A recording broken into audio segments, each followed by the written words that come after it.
Bien, bonjour à toutes et à tous.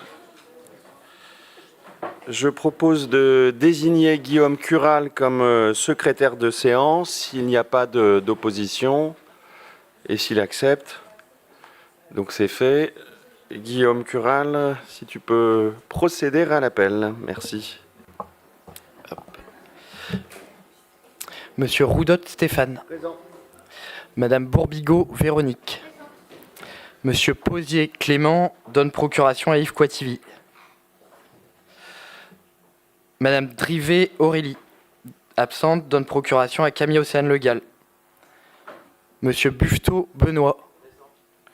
Madame Belfadel Nora. Monsieur Baut Stéphane, absent, donne procuration à Véronique Bourbigo.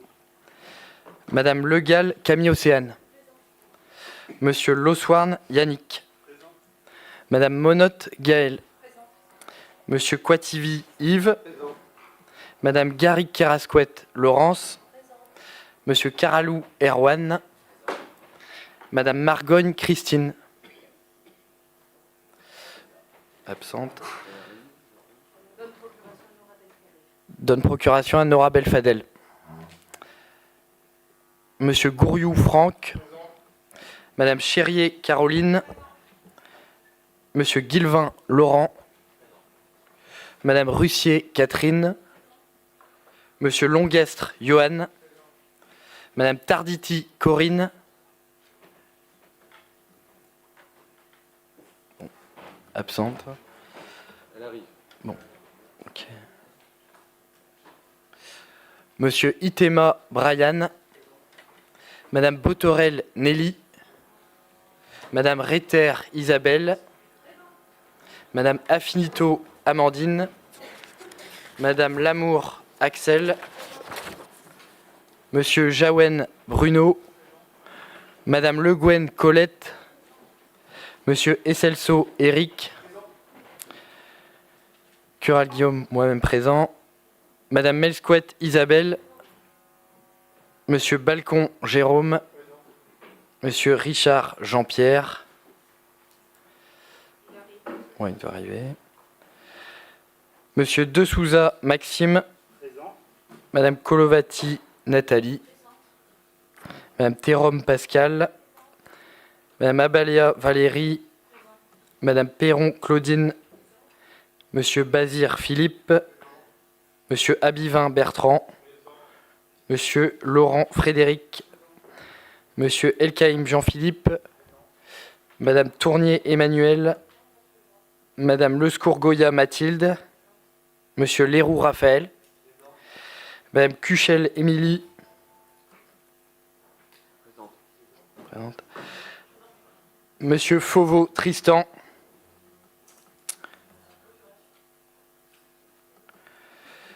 Madame Péririn Sandrine. Monsieur Marek Taran. Madame Morvan Gaël. Monsieur Dissot Glenn. Madame Gall Manon. Monsieur Oswald Christophe. Madame Baudouin Cécile. Madame Legoïc Julie. Monsieur Nyang Malik. Merci, le quorum est atteint. Je vous propose donc d'ouvrir cette séance. Je n'ai pas prévu, il n'est pas prévu de propos liminaires pour ce conseil municipal avec un ordre du jour restreint. Donc je vous remercie de vous être libérés. J'ai simplement une information à vous faire concernant la réception des joueuses du BBH que nous devrions organiser lundi à 19h30, quelle que soit leur réussite à Budapest. Je sais que vous avez toutes et tous des obligations dans la journée. On entame l'ordre du jour. Madame Legoïc a demandé la parole. Oui, monsieur le maire, chers collègues, ce mercredi s'est tenue devant notre maison commune une manifestation de la honte menée par le parti Reconquête qui prenait pour cible la communauté LGBTQIA+, et les activités pédagogiques proposées par les bibliothèques municipales de Brest. Pour rappel, les déclarations d'agression LGBT-phobes ont encore augmenté durant l'année 2025, et c'est sans compter toutes celles qui ne font pas l'objet d'une plainte, car seuls 3% des victimes y ont recours. Alors certes, Nous pouvons nous réjouir du ridicule de la mobilisation de cette mouvance de l'extrême droite d'Éric Zemmour et surtout de la force magnifique de la riposte menée par les associations et les syndicats. Cependant, nous ne pouvons pas laisser passer le communiqué que vous avez fait publier au nom de la ville de Brest et qui renvoie dos à dos oppresseurs et oppressés, harceleurs et harcelés, extrême droite et défenseurs des droits humains. Votre communiqué appelle en somme les personnes visées par cette extrême droite la plus virulente à se taire, à accepter, à faire le dos rond. Vous les renvoyez au placard en somme, et c'est inacceptable. La communauté LGBTQIA+, a de longue date mené un combat formidable pour avoir le droit d'exister.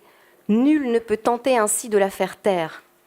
Et ce n'est qu'en combattant pied à pied ces attaques que l'on rend illégitimes les haines et les paniques morales de l'extrême droite. Monsieur le maire, vous l'aurez compris, la formulation de votre communiqué a blessé de nombreuses personnes concernées et visées par l'extrême droite. Il n'est pas trop tard pour corriger cette première expression en leur manifestant ce matin votre soutien, comme vous le ferez le 20 juin lors de la marche des fiertés. Je vous remercie. Y a-t-il des demandes de prise de parole? Madame Morvan. Merci, monsieur le maire. Bonjour, chers collègues. Monsieur le maire, chers collègues, nous voulions réagir à ce qui n'est pas un nouveau fait divers, mais un fait de société. Notre pays ne protège pas ses enfants. Notre pays est incapable de protéger les femmes et les enfants victimes de violences. Il s'agirait de reconnaître que nous avons affaire à un système patriarcal qui autorise ces crimes parce qu'ils ne sont que très peu poursuivis. Ce n'est pas seulement un manque de moyens, c'est un manque de volonté. Ces derniers jours, il apparaît qu'un homme, visé par 4 plaintes pour viol sur mineur, n'a jamais été entendu par la police. Ce n'est pas un dysfonctionnement isolé. Je travaille en protection de l'enfance et le nombre d'enfants qui révèlent des abus sexuels est colossal. C'est une hécatombe. Les suites judiciaires sont quasiment inexistantes. Ce sont des vies brisées, des enfants victimes qui ne seront jamais reconnus. Quel avenir pour eux? Comment pouvons-nous porter cette responsabilité collective de ne pas les entendre? Nous devons dire notre colère et agir pour que nos enfants ne soient plus victimes de pédocriminels qui bénéficient de l'impunité de notre pays. Il y a un appel à rassemblement lundi justement à 19h devant le tribunal, donc on fera nos choix. Et puisque nous parlons sans cesse de sécurité, là où le gouvernement va mettre beaucoup de moyens financiers pour pénaliser encore plus fortement les free parties, moi je pense qu'il y a d'autres combats et que nous devons les choisir et que ces moyens pourraient être mis pour protéger la première des sécurités que nous devons à nos enfants, aux femmes et aux minorités de genre. Je vous remercie. Merci. Y a-t-il d'autres prises de parole? Nora Belfadel. Monsieur le maire, chers collègues, Madame Le Goïc, alors face à l'accusation de mise à dos ou de lâcheté voilà, que vous éprouvez aujourd'hui, voilà, et les filles reprochent à la mairie d'avoir mis tout le monde sur le même plan. Dire que l'on condamne l'homophobie et que l'on refuse les excès-verbaux ou les appels à la haine n'est pas mettre qui que ce soit à dos. C'est rappeler 2 principes qui sont compatibles et indissociables. On peut combattre l'homophobie sans considérer que tous les moyens d'expression sont acceptables. Notre responsabilité est de préserver la cohésion de la ville et pas d'attiser la haine. Et j'ai envie de rajouter aussi, parce que franchement, quand j'ai vu mercredi, j'ai été déçue. Déçue parce que c'est un mois important, parce que c'est un mois qui représente l'amour, la lutte contre les discriminations, la tolérance. Et voilà, moi j'ai eu des retours des agents de la médiathèque qui sont inquiets, des familles aussi. On a reçu des messages de familles qui ont envie de participer, mais qui face à toute cette, à tout ce débat et cette manifestation ont des doutes. Donc voilà, moi j'ai une pensée pour les agents, je serai présente, bien entendu, samedi auprès d'eux. Mais je trouve qu'il ne faut pas qu'on tombe dans la politique politicienne. Vous savez pertinemment voilà, que nous luttons fortement contre les discriminations, quoi. Vous le savez. Donc, ajouter de la polémique à la polémique, je ne pense pas que ce soit nécessaire. Merci. Franck Gouriou a demandé la parole. Et Madame Baudouin ensuite. Alors, je reste un peu estomaqué. Là, c'est l'élu et c'est le citoyen avec son cœur qui parle. Vous ne pouvez pas faire le reproche à cette majorité de ne pas s'impliquer ou de ne pas défendre la cause LGBTQIA+. Là, je vais parler au nom d'élus. J'espère qu'ils ne m'en voudront pas, élus de la majorité. Nous en sommes la preuve vivante. Alors manifester, c'est très bien, hein, il n'y a aucun souci là-dessus, c'est même pas le sujet.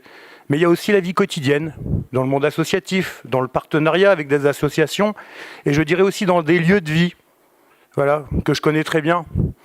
Des lieux de vie où les homosexuels, les trans, les bi, les queers peuvent venir sans jugement, sans aucun jugement, venir vivre leur vie pleinement. Et donc nous accuser aujourd'hui de ne pas lutter contre ces discriminations, c'est pour moi insupportable. Donc franchement, je ne comprends pas en fait. Donc il n'y a pas de débat. La majorité ici est, je pense, être peut-être le porte-parole LGBT. Donc je suis désolé, jamais nous ne serons contre les LGBT. Au contraire, nous les défendons et nous les défendrons toujours. Merci. Merci. Madame Baudouin. Merci, monsieur le maire. Monsieur Gouriou, nous n'avons jamais fait ce reproche à la majorité, que ce soit très clair. Nous ne vous reprochons pas de ne pas vous intéresser aux questions LGBT, de ne pas défendre les droits LGBT. Nous reprochons très précisément, notre prise de parole était claire, le communiqué paru mardi dernier et son expression malheureuse. Je rappelle également à toute fin utile que la première Pride était une émeute. La défense des droits LGBT n'a jamais été de tourpeau. Et justement, Madame Belfadel, soutenir les agents aurait peut-être été plus efficace avec une expression beaucoup plus claire. Je vais citer les propos qui nous ont choqués pour que les choses soient claires justement. Donc c'est la ville de Brest condamne les courants homophobes comme les réactions qui visent à les mettre en avant. Et plus loin, condamner toute forme de promotion de la haine comme ceux qui font de sa dénonciation leur fonds de commerce. Alors, je suis désolée, ce mot « comme », il met à équivalence l'expression de la haine et les personnes qui réagissent face à cette expression de haine pour dire qu'elle est inacceptable et illégale. Alors, veuillez, s'il vous plaît, nous dire ce qui, dans nos prises de parole, vous a choqué, ce qui vous a paru un appel à la violence. Il n'y avait pas d'appel à la violence. Il y avait une dénonciation de quelque chose d'inacceptable et d'illégal. Merci. Merci. Y a-t-il d'autres prises de parole ou demandes ? Moi, je veux simplement conclure autour de cela et remercier déjà Franck Gouriou de son témoignage personnel, mais la lutte contre l'homophobie, le racisme, l'antisémitisme et toutes les discriminations est au cœur de notre projet. Nous souhaitons mener des politiques beaucoup plus inclusives. Nous ne partageons pas avec vous un certain nombre de moyens d'action qui consistent à venir, à manifester en recherchant peut-être, pas pour vous, mais pour d'autres mouvances, le dérapage. Et le rôle du maire et le rôle des élus, c'est de chercher le débat, de dénoncer les propos, d'être en capacité tout simplement d'être au devant, d'être en accompagnement de la communauté et des associations, c'est ça que nous faisons, et de respecter aussi une certaine forme d'indépendance. Nous ne souhaitons pas, au niveau de la majorité, procéder à une forme de récupération ou chercher à orienter le monde associatif. Il est indépendant. Ces associations sont indépendantes. Et donc, ce qui nous heurte, nous, simplement, c'est de chercher à donner une coloration politique à la communauté LGBT. Voilà. Parce qu'il y a, au final, une communauté qui est très diverse dans ses aspirations politiques et dans ses sensibilités.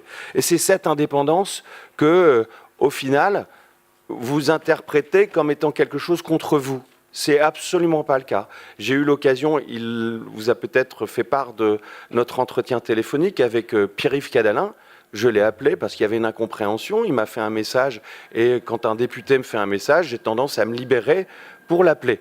Et donc on s'est appelé pendant une vingtaine de minutes nous n'avons pas la même approche, en fait, du débat, et nous n'avons pas la même approche sur la défense des associations et de la communauté. Voilà, dont acte. Nous ne sommes pas dans une volonté d'affrontement, c'est tout. On veut débattre, on veut trouver des arguments, on veut convaincre, on veut défendre ce monde associatif et cette communauté sans chercher à la récupérer et en respectant fondamentalement leur indépendance et leur sensibilité. Point sur ce qu'a dit Madame Morvan, et merci de ce témoignage, parce que je me retrouve là encore dans vos propos, et je pense que vous faites référence à la situation dans le Gers aujourd'hui.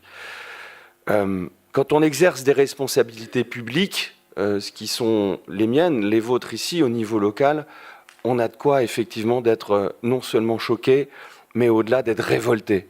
Et quand j'ai lu la presse, que je lis beaucoup la presse et j'écoute la radio, un peu moins la télé, c'est ainsi, je me mets à la place tout simplement de la famille déjà, du maire de Fleurance, de toutes celles et ceux qui connaissaient cette petite fille de 11 ans. Et quand on voit les manquements graves de la procédure judiciaire comme de l'instruction du dossier, je me dis, c'est effectivement, on ne peut pas laisser les choses comme ça. Alors j'ignorais qu'il y avait un rassemblement devant le tribunal lundi à 19h. Je demande à mon cabinet de faire en sorte que je puisse être libéré et qu'effectivement je vous rejoins point à point sur ce que vous avez dit. Et nous avons... Je ne suis pas là pour faire la promotion, mais nous sommes en poste depuis assez peu de temps. Mais le renforcement de la maison des victimes, tel qu'on l'a évoqué au dernier conseil, est un objet, est une décision extrêmement forte, et nous voulons aller plus loin. Mais nous avons besoin de porter autour de cette maison des victimes un projet de territoire. Parce qu'au final, ce ne sont pas que des Brestoises et des Brestois qui fréquentent ce lieu. Nous avons énormément de personnes d'autres communes de la métropole, comme du pays de Brest. Et donc chercher ensemble, comme nous le faisons sur d'autres dispositifs, à une logique de mutualisation des coûts, c'est important pour que la ville de Brest ne soit pas seule, au final, à le porter. Et tout ce que nous cherchons, c'est des moyens complémentaires pour ouvrir plus largement un nombre de postes et un volume horaire plus important. Et je crois que Nora Belfadel l'avait rappelé lors du dernier conseil. Et c'est exactement la même chose autour de la solidification du poste d'intervenante sociale au commissariat, qui doit se porter aux côtés des victimes, et vraiment des victimes, dans leur projet, dans leur défense, dans le conseil social. Et c'est ce que nous avons cherché à faire. Alors après, sur tous les volets législatifs, je ne souhaite pas...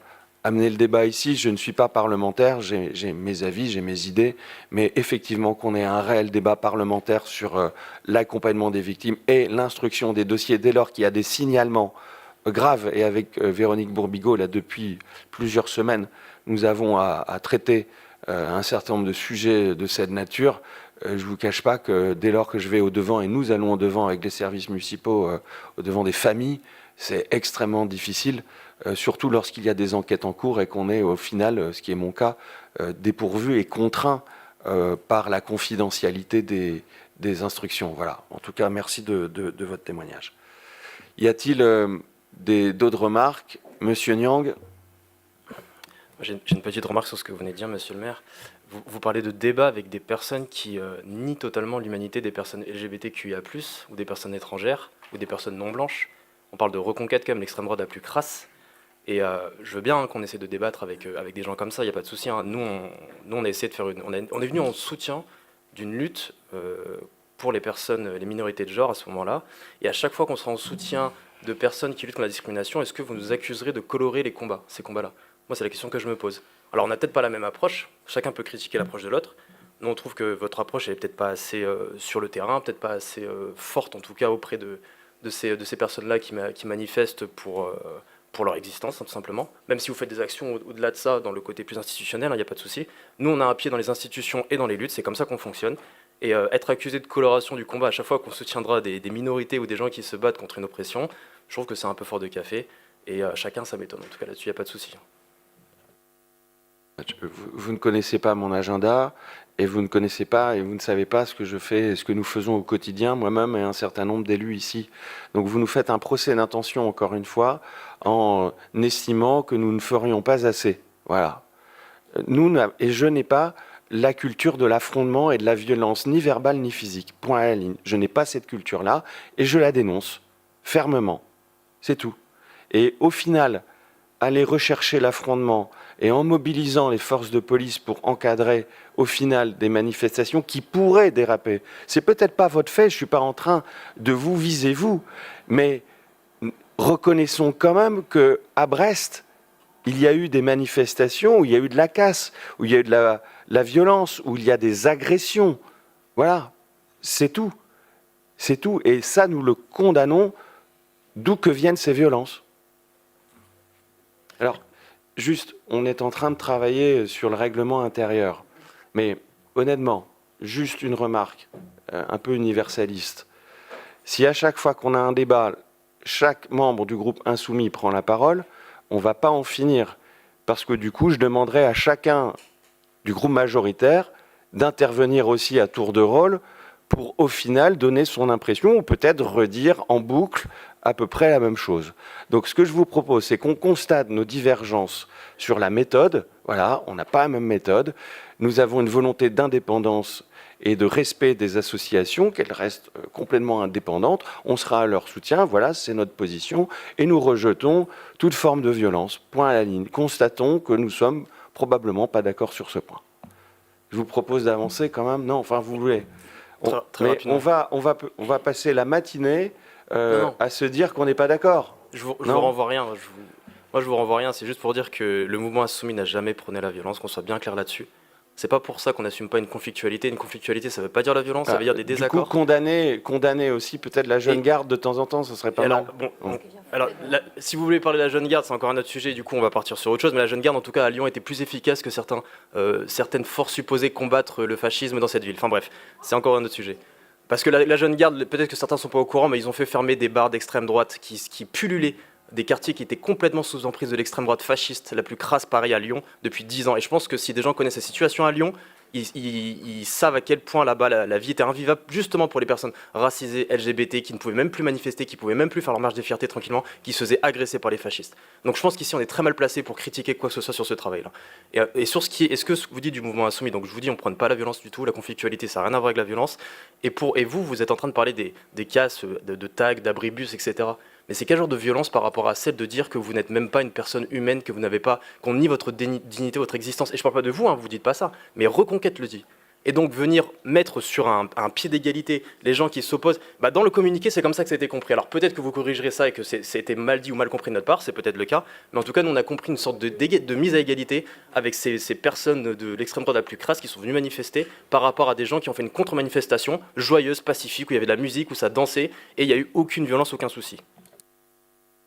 Enfin, on acte nos désaccords, hein, voilà, on acte nos désaccords, sinon nous aurions peut-être fait une fusion technique aussi dans le cadre des élections municipales. Voilà. Bon, bref, je vous propose d'avancer. C'est bon ?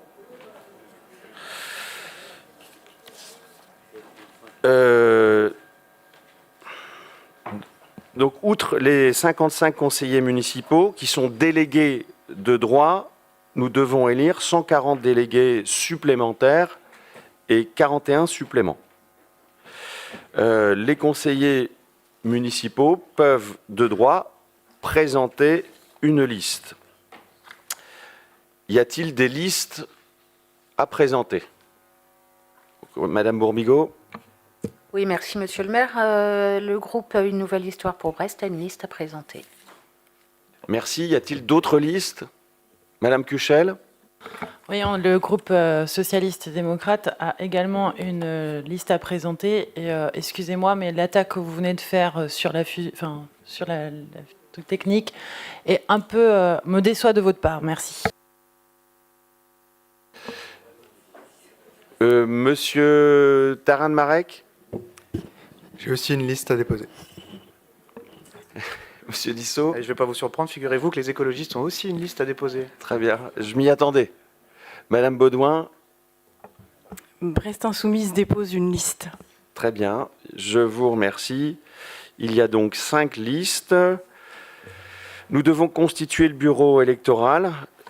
Donc les 2 conseillers les plus âgés et les 2 conseillers les plus jeunes doivent composer le bureau électoral.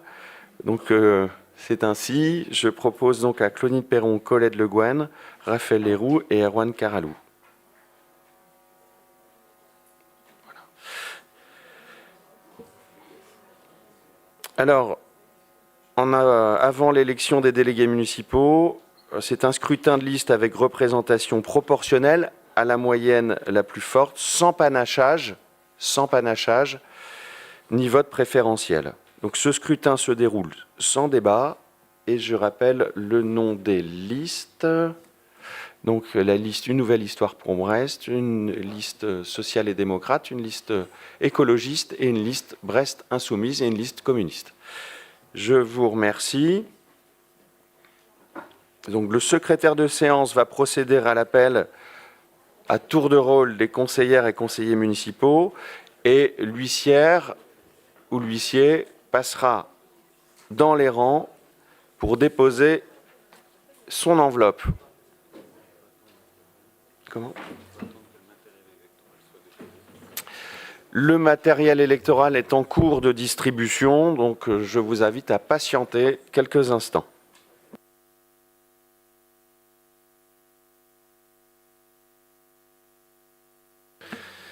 Pour une recommandation pour l'opération de vote, y compris si vous avez une procuration, vous ne déposez qu'une seule enveloppe dans l'urne.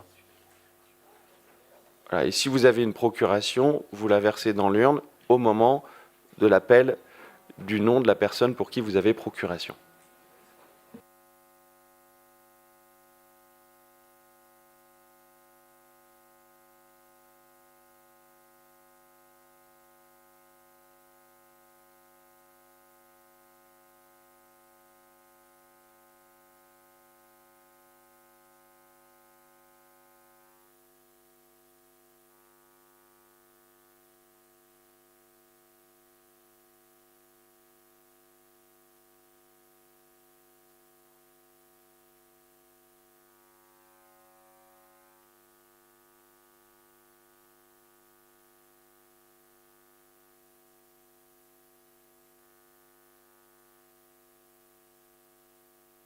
Alors une précision, on va vous distribuer le matériel électoral et donc vous mettez la liste et seulement la liste de votre choix dans l'enveloppe.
Voilà, l'ensemble du matériel électoral a été distribué.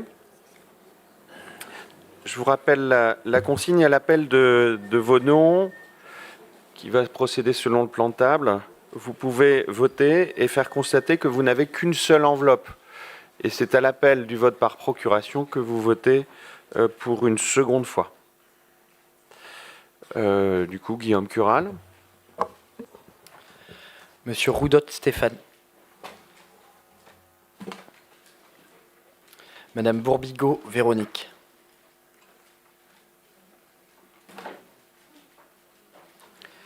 Monsieur Posier Clément donne procuration à Yves Quativi. Madame Drivet Aurélie, procuration à Camille Océane Le Gall. Monsieur Buffetot Benoît.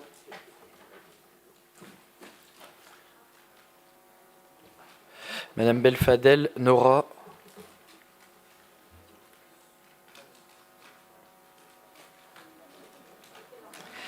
Monsieur Baud Stéphane donne procuration à Véronique Bourbigo.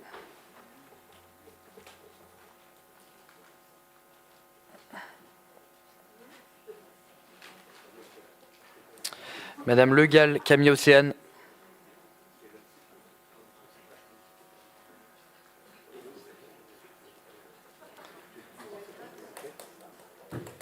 Monsieur Loswarn Yannick. Madame Monotte Gaël. Monsieur Quativi Yves. Madame Garrigue-Carrasquette Laurence. Monsieur Caralou Erwan. Madame Margogne Christine.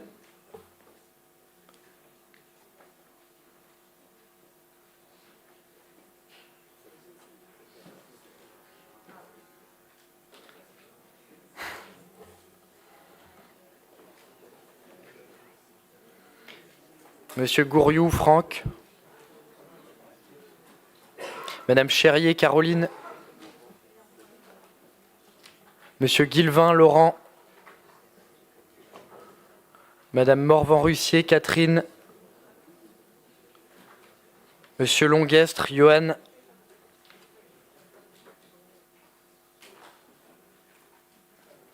Madame Tarditi Corinne.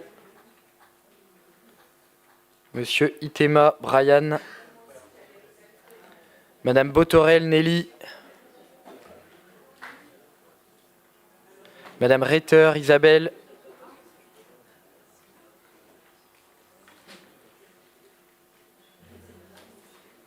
Madame Affinito Amandine.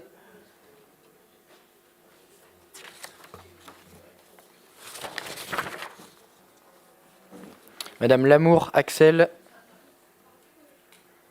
Monsieur Jaouen Bruno. Madame Colette Le Guen. Monsieur Esselso Eric.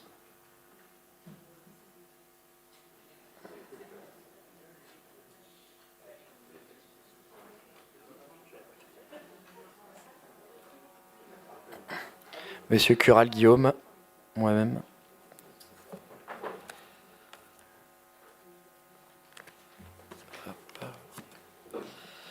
Madame Melsquette Isabelle.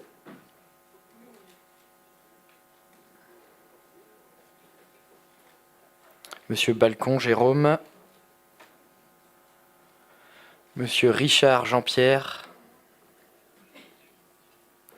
Monsieur De Souza Maxime. Madame Colovati Nathalie.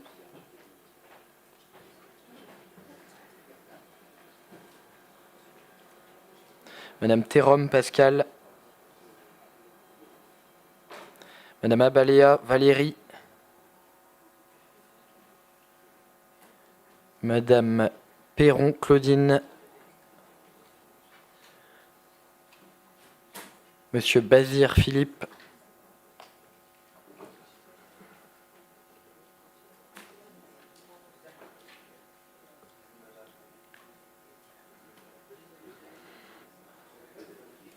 Monsieur Abivin Bertrand.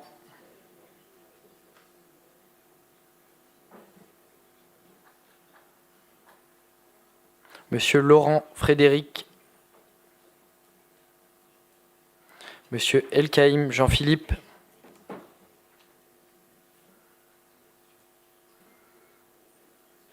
Madame Tournier Emmanuel. Madame Lescourgoya Mathilde.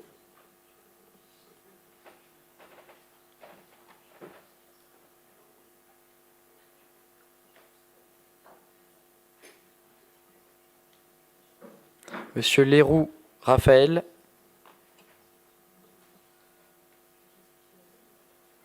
Madame Cuchel Émilie. Monsieur Fauveau Tristan. Donne procuration à Madame Cuchel. Madame Péririn Sandrine. Monsieur Marek Taran. Madame Morvan Gaël. Monsieur Dissot Glenn. Madame Gall Manon. Monsieur Oswald Christophe. Madame Baudouin Cécile. Madame Legoïc Julie. Monsieur Nyang Malik.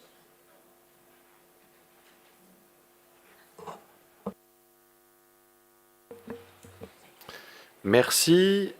Je vais demander à Claudine Perron, Colette Le Guen, Raphaël Leroux et Erwan Karalou de bien vouloir constituer le bureau.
Donc, dans l'attente du dépouillement et des résultats, un document va circuler pour signature.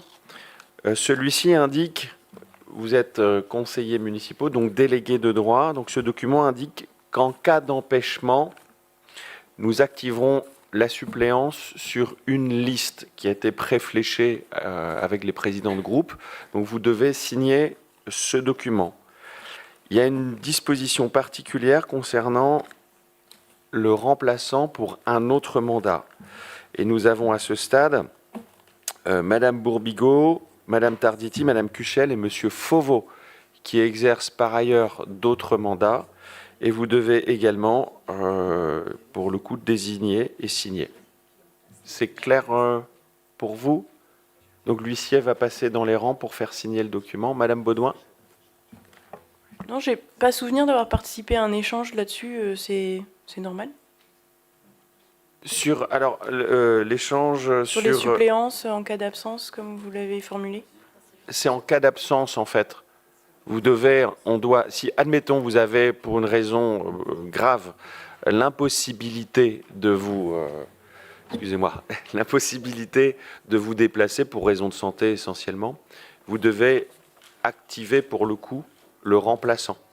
Et c'est donc le document qu'on va vous faire circuler qui indique sur quelle liste on vient, entre guillemets, piocher, façon de parler et façon un peu triviale, le remplaçant. Voilà.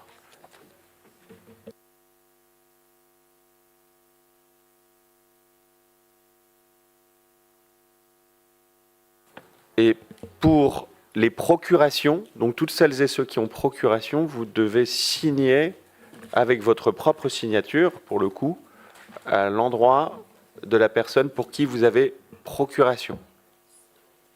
C'est clair aussi? Okay.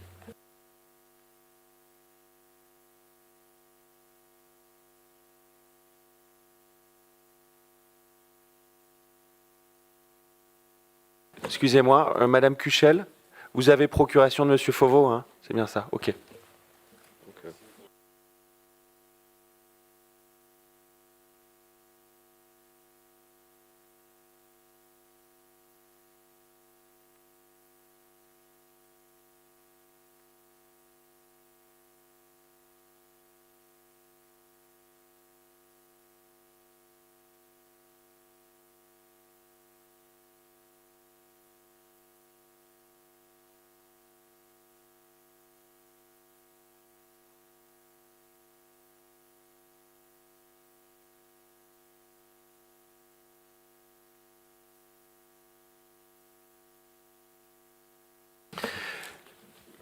On m'indique que vous devez laisser le matériel électoral non utilisé sur vos pupitres parce qu'il contient des données personnelles, la date de naissance, les adresses personnelles, et que ces documents seront détruits par le service des assemblées. Donc si vous voulez bien laisser en évidence le matériel électoral non utilisé.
Voilà, mes chers collègues, le dépouillement est terminé.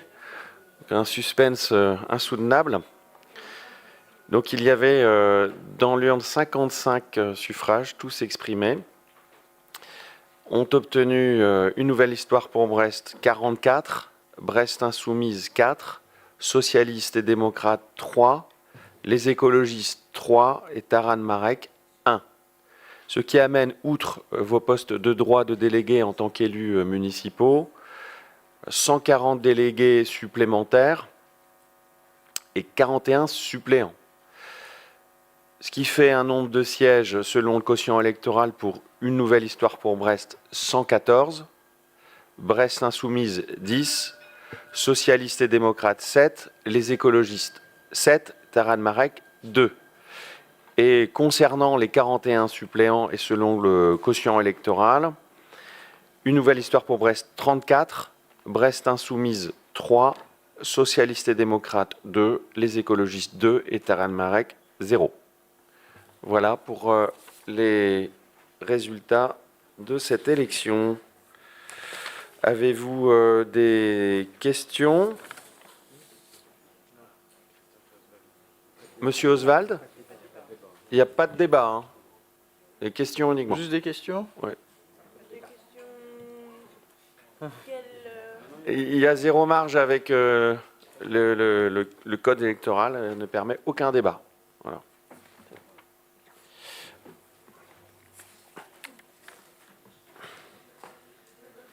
Alors, j'en arrive à l'épilogue de ce conseil. Nous avons donc à signer des documents. Je rappelle que le procès-verbal et les annexes doivent être signés par moi-même et les membres du bureau ainsi que le secrétaire de séance. Voilà, donc je vous propose de lever la séance et je vous souhaite une bonne journée.